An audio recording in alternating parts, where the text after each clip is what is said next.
Welcome, everybody. I'm Lucian Fogoros, and today we're talking about a special time of software as a service in a multi-family real estate market. And our guest, Garth Mitchell, the CFO of Latch, is leading the company's successful business model. Welcome, Garth. Can you tell us about a little bit about yourself, your background as an investment analyst, and what made you decide to focus on the real estate market? Yeah, I mean, that's a really good question. It was really the product that drew me. I've spent the majority of my career as an investment analyst, as you mentioned, investing in some of the world's leading technology companies. And I came across this opportunity, really sort of meeting friends casually. And they told me about this unique built business that was deploying its best-in-class software via truly best-in-class connected hardware products. And when I thought about the business model, and I thought about the types of value that a full building of connected access products in a multifamily environment could actually deliver to its customers and sustainably, I said, wow, this is actually probably going to be one of the most exciting investment opportunities that I've seen in my professional career. Why don't I make what at the time and probably still is the most concentrated investment I've ever had and make this my full-time job?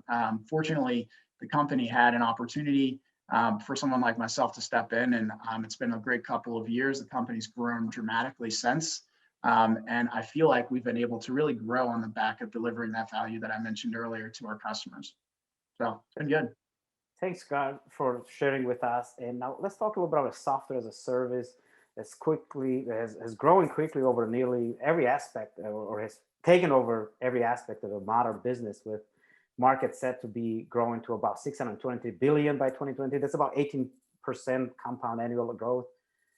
IoT enabled business models gaining traction. Let's talk about the recent growth of the hardware enabled, which is what your company does, software as a service market versus the general. You see which one has the most potential? Let's educate our audience a little bit. I mean, I think that's a good question. And it's one that every existing investment analyst in the world would probably be better suited to answer than I am, but I'll take a shot. I think what is really exciting about what's happened in the software as a service industry is that it's taken a lot of sort of static workflows that may have existed in spreadsheets or even on pieces of paper and put them in a cloud that would allow them to be sort of uniquely collaborative, stored in a way that allows you to use the data for different purposes, able to actually be extended away from the desktop or from that pad of paper to mobile devices. So it allows them to be like actually used in the field. And that usage in the field is really where hardware enabled software or hardware deployed software as a service really starts to come into play, right? In the field, there are real things, right? Doors, thermostats, you want to feel the temperature of your apartment. So whereas previously software as a service was really only able to operate in the intangible, hardware deployed software as a service really brings a lot of the advantages of software as a service to the real world. And it's a relatively new space. So I think if I were to answer your question somewhat differently, I'd say that both general purely digital software as a service and hardware deployed software as a service are going to continue to grow and have really long-term sustainable growth. But I would expect hardware deployed software as a service to grow a little bit faster because it's really sort of a new frontier where we're bringing the benefits of software as a service to the real and physical world in a way that has not existed previously. Thank you for that. And now let's apply that to the multifamily real estate space. And what are some of the benefits for hardware-enabled SaaS company in that space? Yeah, I mean, I think we like to think about it less for like let me think about the right way to describe this. We think about it always in the value that we're creating for our customers.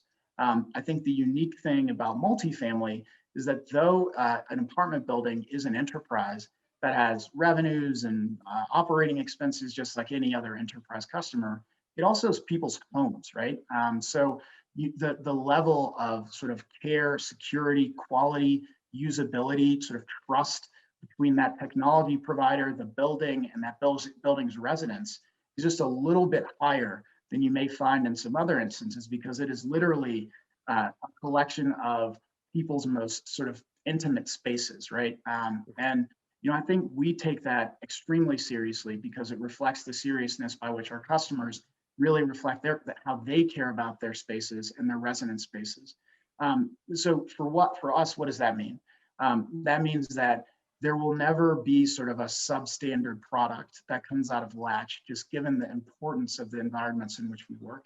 Everything needs to be extremely high quality and extremely deserving of serving not just the enterprise customer that is the apartment building owner, but its residents that live inside of the building as well. So for us, it's always about delivering value to the customer, both in a form of like truly high trust type products, but ones that are oriented around ways that we can help our customers' buildings operate more smoothly. So we started with smart access, for example, right? Which we consider to be the single most sort of mission critical operating tool that we could think about when it came to the interactions between a building, its residents, and connected devices. When you think about sort of the next stage of growth for Latch, it will always be, again, starting with what is sort of most mission critical to our customers, what are the things that their residents and the customers touch most frequently, and how can we actually offer a little bit more trust, higher quality, and a lot of value generation for our end customers, which are ultimately going to be the multifamily building owner. Got it. And what's the sweet spot? How big it is? If I remember correctly, you're in 1 in 10 of this type of a multifamily apartment buildings. What's the sweet spot customer? How many units is it? And if I were Yeah, to I tell mean, my uncle, excuse my interruption, he owns several properties in the Cleveland area. How would I convince him? What's a good target? yeah, I mean, I think it can our customers can experience benefits from our products in all different kinds of ways, right? There are customers who have sort of distributed property management. So think about maybe your family members building or investments. They may have 5 or 6 buildings spread across Cleveland, but have centralized property management either in Cleveland or outside of Cleveland, right? Imagine a scenario in which you're sending out your property management employee to go work on a door unlock or on a thermostat issue. And unfortunately, you give that property management person the wrong set of keys. So they get to the unit and they say, oh my goodness, I actually can't do it. I have to turn around and go right back to the central office and then turn around and come right back, right? When you think about the efficiency losses associated with true access problems, it starts to really add up. And that's just sort of the first step. So we've got a list of probably about 13 or 14 different value drivers that we can walk through with our customers to show the real economic value that we can deliver to their buildings with just our access products alone. But I want to reiterate that the access products are just the beginning. Latch at its very core is a product-oriented company, and we are very, very research and development focused. So our teams, half of our company, every day, day in and day out, spends its time really understanding our core customer and their problems and trying to figure out what's the next problem that we're going to solve using our R&D platform. So again, we started with access. We've rolled out some really cool products in 2020, but that's just the beginning. The product development that we're working on really will extend for the next several years for the foreseeable future.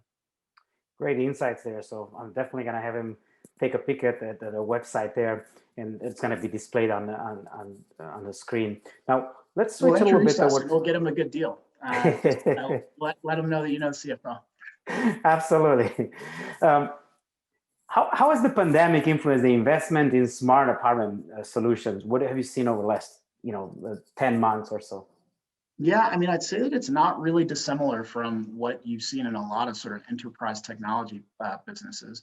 The pandemic, for all of its really negative impacts, has sort of accelerated the digital transformation of a lot of these industries. So whereas we were still maybe trying a few buildings with some customers, but customers that may have had 1 or 2 good experiences and plans to deploy Latch into 4 or 5 buildings, came back to us and said, you know what, I'd actually like to deploy Latch into my entire portfolio because Latch can enable things like unattended showings, like spacing and calendared access to building amenities like gyms that are really increasingly critical for the operations of our buildings in a way that just simply wasn't as sort of time sensitive several months ago.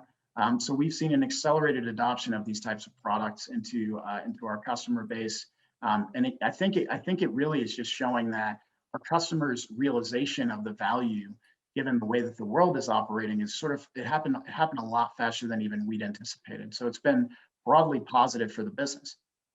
It's great to hear that. It looks like it's across multiple industry manufacturers. Another one that was doing a similar, it has a similar impact. It I'm kind sure. of sped up the process of digitalization. And anyways, appreciate your insights and stay tuned. And as we follow the progress of Latch, and if you're in the audience watching this video, feel free to leverage the hashtag you see on the screen. And Garth, thank you so much. Good luck in 2021. Thanks. Same to you.